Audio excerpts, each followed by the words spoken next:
কি ব্যাপার, মোবাইল হাতে এখনো বসে আছো কেন? চলে যাবে না? যাবো তো বাবা, আর 5 মিনিট। আর 5 মিনিট? এর আগেও এই কথা বলেছি। বাবা প্লিজ ভিডিওটা শেষ করি। তোমার এই 5 মিনিট, এরপরে তো 2 ঘন্টা চলে যায়। বাবা প্লিজ, আসছি তো, তুমি যাও। তোমার বয়সে আমাদের কি করতে হতো জানো? ভোরে উঠে আগে মাঠে যেয়ে কাজ করে তারপরে এসে গোসল করে নাস্তা করে স্কুলে যেতে হতো।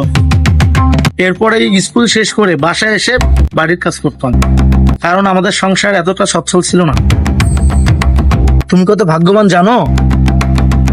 তোমার তো পড়ার জন্য বই আছে।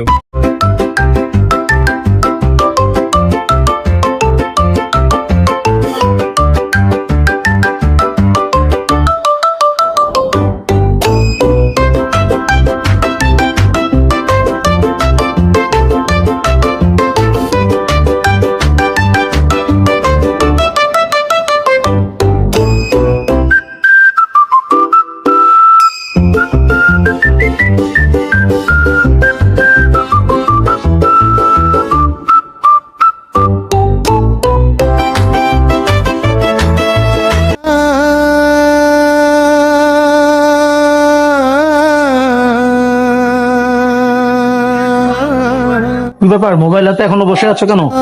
চলে যাবে না? যাবো তো।